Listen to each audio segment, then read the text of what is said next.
Mesdames et messieurs, bonjour. Nous sommes aujourd'hui au poste de Mission Row pour faire un petit débrief sur ce qui s'est passé, sur les derniers événements liés à la maladie. Notre poste a été appelé en urgence en date du 6 décembre à Human Lab pour une intervention. Une équipe a été envoyée sur place pour essayer de régler le problème. Il s'avère que le centre avait été pris d'assaut par des terroristes qui ont tenté de récupérer des souches d'un virus. Nous avons récupéré différents plans, nous avons récupéré un individu qui n'est pas décédé durant l'intervention. Les enquêtes ont mené à une extraction d'images sur l'ordinateur trouvé à Human Lab, ce qui a permis de voir un gros groupe terroriste en fait, qui voulait justement utiliser ce virus pour le transmettre en ville. Suite à l'interrogatoire d'une personne de Human Labs. À la base, Human Labs devait travailler sur un vaccin. Et en fait, c'est une erreur sur ce même vaccin qui a transformé celui-ci en maladie. Donc ce n'est pas quelque chose de volontaire de la part d'Human Lab. C'est quelque chose d'accidentel. Différentes analyses ont été faites par les EMS qui prendront la parole de leur côté pour détailler un petit peu leur action de ce côté-là. Donc oui, l'enquête, les différents interrogatoires ont prouvé l'intervention du fameux groupe terroriste du consortium blanc sur le chantier proche du U, ce qui a mené une intervention de nos effectifs sur ce même chantier.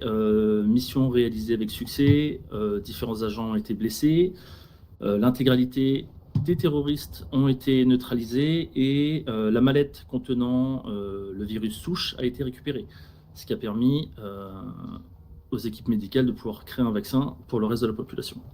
Voilà. Du coup, pour la partie médicale, je vais laisser la parole au professeur Hastings, qui est la directrice des EMS. Donc nous avons été contactés au titre des EMS le 6 du 12 également par le LSPD pour une opération qui se situait du coup au Humans Labs.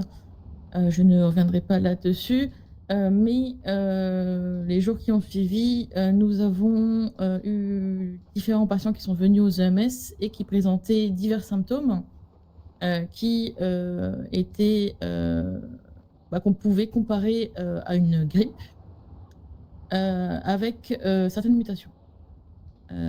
Des suites aux résultats et qu'ont obtenu le LSPD, nous avons eu quelques avancées au niveau du virus qui était en train de circuler dans tout Los Santos. Et on a pu mettre un mot et plutôt un nom sur le virus qu'on a nommé une mutation de la fièvre du RID, mais aussi le RV01. Donc c'est une mutation qui provient du coup de la fièvre du RIV et qui présente de nombreux facteurs qui pouvaient s'aggraver. Mais les principaux facteurs étaient des fortes fièvres, des tremblements, des problèmes respiratoires, d'autres symptômes comme des inflammations, de l'hypotension, de la fatigue extrême, des désorientations cognitives, des propos incohérents et des toux sèches et des difficultés respiratoires. Tous ces symptômes ont été analysés par les EMS et tous les hôpitaux de la ville. Différentes analyses ont été effectuées sur les patients qui étaient infectés, qui nous ont présenté du coup de nombreux résultats. On a notamment pu trouver des médicaments qui ont aidé les patients à se sentir un peu mieux, mais le but principal était de trouver un vaccin afin de soigner les patients malades et d'éviter une contamination possible sur toute l'île. On a également eu une opération conjointe, de nouveau entre les EMS et le SPD, près d'un chantier. Comme l'officier l'a évoqué juste avant, c'était dans le but d'obtenir, de récupérer plutôt la souche du virus afin de trouver un vaccin.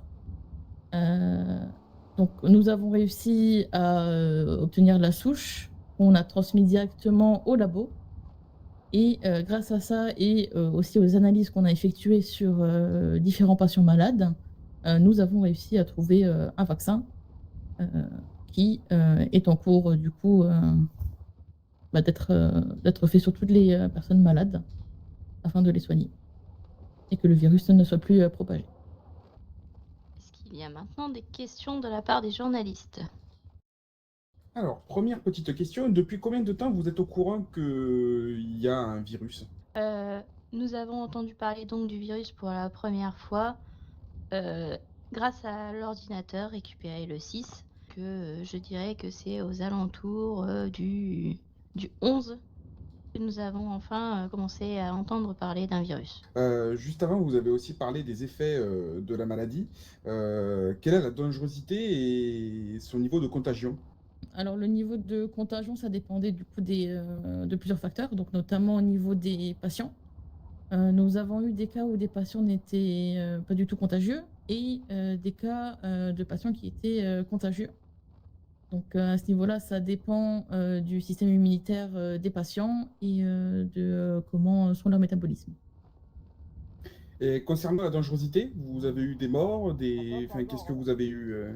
Il y a malheureusement eu des morts dans les différents hôpitaux de la ville, mais nous avons tout fait pour éviter le maximum de dégâts. Enfin, pourquoi n'avoir rien fait pour essayer de contrer la propagation de la maladie? Nous avons commencé à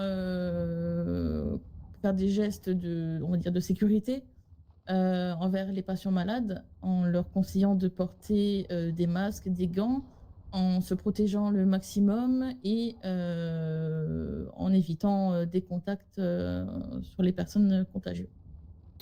Quelles ont été les conséquences pour le personnel médical? On a été, alors effectivement, on a été confronté à certains malades au sein du personnel médical. Nous avons tout fait pour garder un certain contrôle sur le virus. Et au niveau du coup de l'encadrement, ça s'est plutôt bien passé. On a misé surtout sur une communication interne entre nos services et la communication surtout. D'accord. Comment se soigner là si demain j'attrape le virus? Comment je peux me soigner? Nous avons obtenu du coup, comme on l'a précisé un peu plus tôt, un vaccin. Donc actuellement en cours, on est en train d'essayer d'appeler tous les patients qui ont été malades pour les vacciner. Donc si vous présentez les moindres symptômes qui correspondent à ce virus, vous pouvez venir dans les différents hôpitaux de la ville afin de vous faire vacciner. Quels étaient les moyens de se soigner avant la création de ce vaccin? Nous avions 2 médicaments qui aidaient du coup à réduire les symptômes et aider les personnes malades à se sentir mieux. C'était du paracétamol 1000 et du Meclozine 25. D'accord. Vous voyez une fin à cette épidémie ou pas encore? Actuellement, la campagne de vaccination est en cours. On voit déjà des résultats assez probants sur les patients qui étaient malades et qui vont actuellement beaucoup mieux. Plus les personnes se feront vacciner, plus ça réduira du coup le virus de se propager. Vous voyez une suite à toute cette crise? Qu'est-ce que vous voyez par la suite? Peut-être un moyen de réparer des erreurs, agir plus vite? Agir plus vite, effectivement. Là, on était un peu dans l'inconnu. C'était un virus qu'on ne connaissait pas vraiment. Mais maintenant qu'on y a été confronté, on peut mieux s'organiser et mieux se préparer. Est-ce qu'il y a des sanctions qui vont être prises contre Human Lab? Le Human Labs n'est pas responsable de l'utilisation du virus qui a été créé.